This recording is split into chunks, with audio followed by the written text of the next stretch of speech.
Monster Hunter Wilds is set to be released in 2025. Before we get to know more about this game this summer, and maybe if we are lucky we get to see some gameplay as well, I would like to tell you my expectations and my thought about the next generation of Monster Hunter. Hello hunters, welcome back to my channel. My name is Peppo and in today's video we will talk about the next chapter in the Monster Hunter series. Yo, what's up guys, Peppo here. I just recovered from my eye surgery. My sight is currently getting sharper and sharper. My apologies for the lack of content in this last period, but I am planning to coming back to Iceborne, hosting some open lobbies and releasing some new speedruns as well. So stay tuned guys. We can catch many little aspects from the trailer that can help us get a rough idea. The environment, the monster and the hunter itself are all great sources of information. Talking of which, the player is riding what looks like a new companion. Is it going to substitute the Palico and Palamute, or is it going to be just a way to travel faster in an open world scenario, keeping the classic Palico as our only actual helper during hunts? We don't see him wielding any weapon in the clip, so maybe this new bird-like Palamute will only serve as a means of transportation and won't take action during the fight. But if he's not substituting the Palico, where is it then? I cannot see the Palico simply disappearing from Monster Hunter. It would be like taking off the well-done stick from the BBQ. Talking of which, let me guys show you the Palico and Steak sling bag from the Monster Hunter collection offered by tomtoc, which is today's sponsor of this video. If you're like me and you are constantly on the go with your digital gear, tomtoc has got you covered, literally. tomtoc is known for creating high-quality products to protect your digital essentials, whether you're commuting to work, traveling, or just heading out for an adventure. And speaking of adventure, they teamed up with none other than Monster Hunter. That's right, tomtoc has brought the world of Monster Hunter to life, featuring iconic elements from the game, like the classic Palico and the well-done stick. The Palico bag comes inside this box. This sling bag is coupled with a cute Palico design, including these adorable fluffy ears. It is made of super soft velvet and PU leather to perfectly resemble the fur of your Palico. It feels like you are actually petting your Palico. Your Palico will now support you not just in the game, but also in your real world travels. The bag in fact is lightweight and travel friendly. It provides a convenient way to carry essential items while exploring cities or traveling around the world. Internally we can find multiple pockets, 2 larger and 2 smaller ones, perfect for carrying electronic gear like tablets, power bank or even your Nintendo Switch. On the front there is a quick access pocket perfect for keys or earphones, so you never lose them. While on the back there is a hidden pocket perfect for your wallet, your smartphone or even your passport. The well-done stick comes inside the supply box of Monster Hunter. How cool is that? It is smaller than the Palico bag as it has only one big pocket, as you can see, but the design is just too good in my opinion. It perfectly imitates the iconic well-done stick from the game. The texture is a little bit rough to remind of a grilled meat, and it even has the 3 dots like the icon on Monster Hunter. And look at that bone sticking out from the right and left side. For sure it belongs to some Aptonoth or Popo. I can almost hear the voice of the hunter, so tasty, from the game, which makes it perfect for all hungry hunters, but don't try to take a bite. From rugged exteriors to carefully crafted compartments, these bags not only offer top-notch protection, but they also showcase your love for the Monster Hunter universe in style. So whether you're a seasoned hunter or someone who just appreciates quality gear, make sure to check out the Monster Hunter collaboration with tomtoc. Trust me, your digital gear will thank you. And now, let's go back to the video. The trailer setting immediately reminded me of the sandy plains from Monster Hunter Tri, and that would be amazing if Capcom decided to take inspiration from the 3rd generation, as it was the generation that changed the most the franchise, with the addition of new weapons, monsters, companions, mechanics, equipments, quality of life improvements, and much more. 3rd gen completely revolutionized Monster Hunter. They even substitute our Palico with Cha-Cha, not to mention that 3rd gen introduced for the first time the underwater combat, something that never came back in the series. Are they maybe planning to do the same with 6th generation? 6 is double 3, right? So 6th gen is just gonna revolutionize Monster Hunter twice as much as 3rd gen did.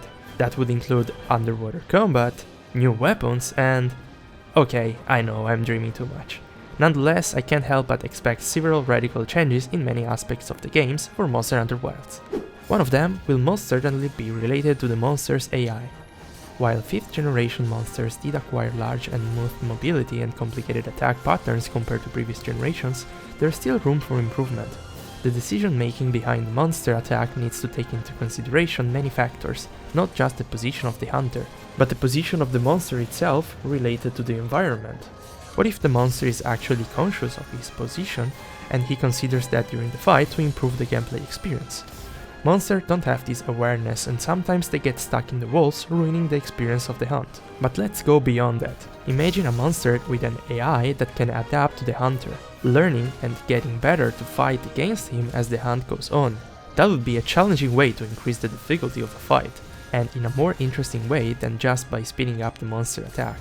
Of course, I don't expect anything crazy. I just hope Capcom is taking its time to polish the monster's AI for Monster Hunter Wilds. One of the biggest non-gameplay related aspects that I care the most about is the HP scaling and the quest system of Monster Hunter. I'm a 2nd gen hunter, and despite acknowledging that new generations improved many aspects including gameplay and quality of life changes, there is one thing that I will never accept: the merge of village and hub quests. Preserving the solo experience of Monster Hunter is, in my opinion, essential. By keeping the village solo quest separated by the hub multiplayer quest, you are pushing the new players to learn how to play the game before joining other players. But it's not compulsory, but rather just a recommendation.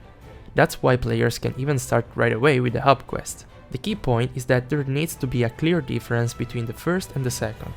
Village quests have always been relatively easy as they are thought for solo play, and a sort of tutorial for newcomers, but also a way to get to know the game when you play it for the first time. While hub quests, on the other hand, are way harder since you can take on the hunt with 3 other hunters. What's more, keeping the HP scaling for 4P for the hub quest is also fundamental. If you make hub quests with solo scaling, then you decrease the difficulty too much, and there would be little difference with the village quests. On top of that, you don't even push players to play in multiplayer since there would be little to no difference as the HP of the monster would scale down. While keeping the HP scaling fixed for 4 players will motivate hunters to find other hunters to take on the quest. If they don't want to, they can still just do the village quest, and if they want to take on the hub quest in solo, they can even do that. It's just gonna take longer and it will be much harder, but it wouldn't be a problem if they balance it in a proper way. For example, they could make it so that you can earn more rewards if you complete a hub quest by yourself, so that would justify the long completion time. In this way, both rookies and veteran hunters will win. New players can easily learn the basics of the game with the village quest, and more advanced players can challenge themselves taking on hub quests in solo, while both will enjoy the game by playing with others in the hub. The biggest issue with the village and hub quest separation back in 2nd gen was the absence of the global multiplayer. You could only play in local play, so you had to go over your friends with your PSP if you wanted to play with others.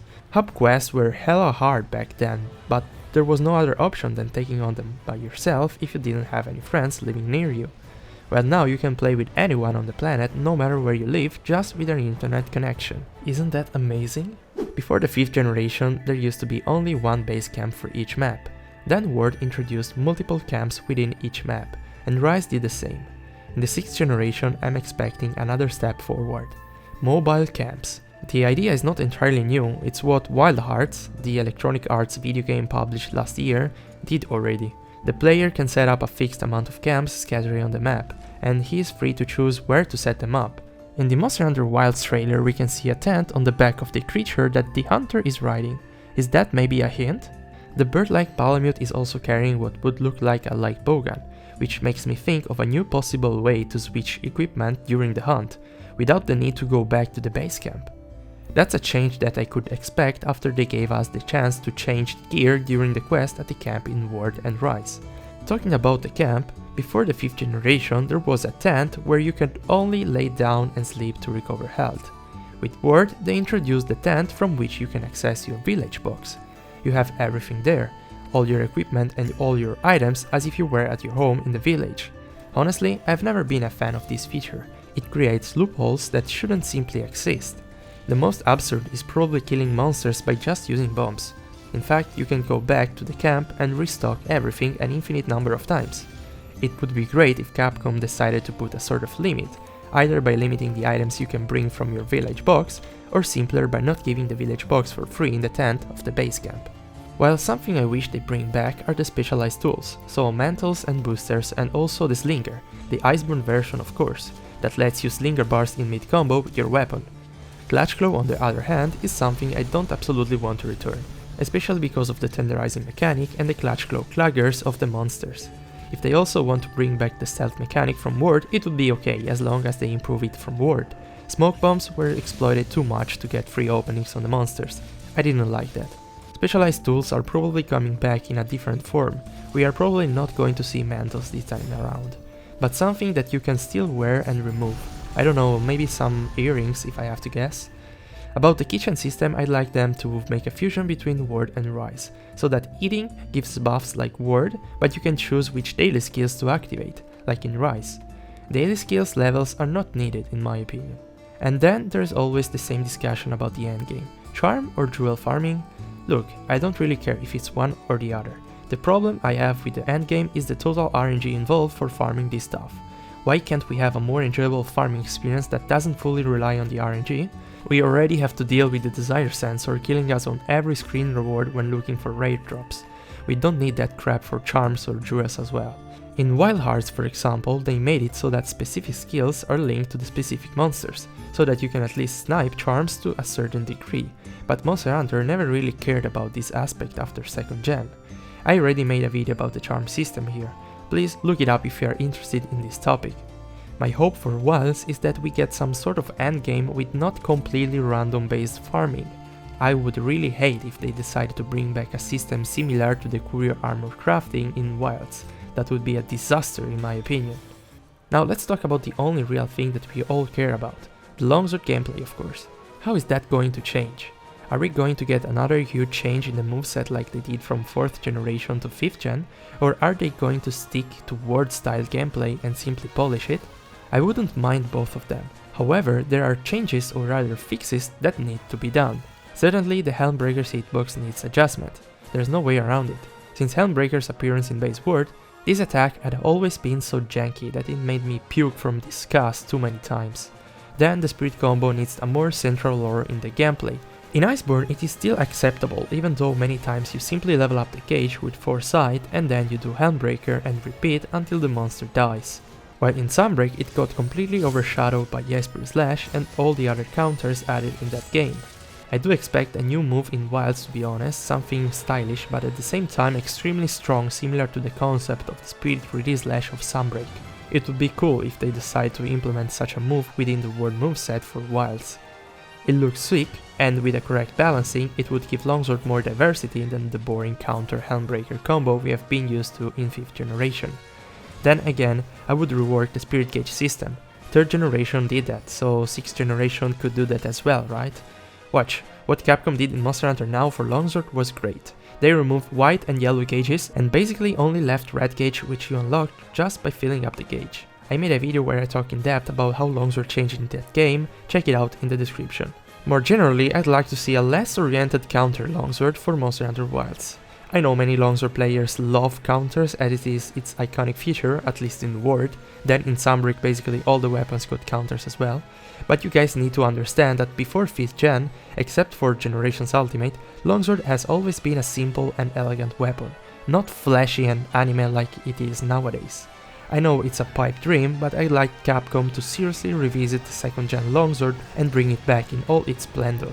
Even though I know that's never gonna happen, I do hope at least that they will not bring back all the counters from Sunbreak. That's the least I ask for. I guess Forza Slash and probably Jesper Slash will return no matter what, but please don't exaggerate with counters in Wilds. Let's keep it as classic as possible. Ryozo-sama. Well, to finish things off, let me give you my predictions on the returning monsters for Monster Hunter Wilds. First of all, Genmoran. Last time it appeared in the series it was Monster Hunter 3 Ultimate. It can be back as a siege quest like Safijiva or even as a regular quest, I wouldn't mind. Second, Yamatsukami. Yes, the gigantic floating octopus from Monster Hunter DOS. I'd love to see him back in the main series after so many years. It's not probably come to Wilds, especially if we don't have any tower map, but let me dream guys, maybe we will get him in a future expansion for the Master Rank. Third, Akantor and Urkanlos. It's actually a bit strange to me that we still haven't seen them in 5th gen, so they will probably return in next gen. Despite their sizes and looks, These monsters are actually considered flying wyverns and not elders, by the way. Fourth, Lao Shanlong, the moving mountain. Same reason as Cathar and Ukanlos, but also they need to make the fight more interesting, otherwise he'll just end up being boring like in Freedom Unite. Fifth, Nergigante. It's crazy that they bring back the flagship from Iceborne in Sunbreak and not the one from Ward. Nergigante is just a cool monster. Great look, great concept, and great fight. Maybe they should try to make it a bit more challenging.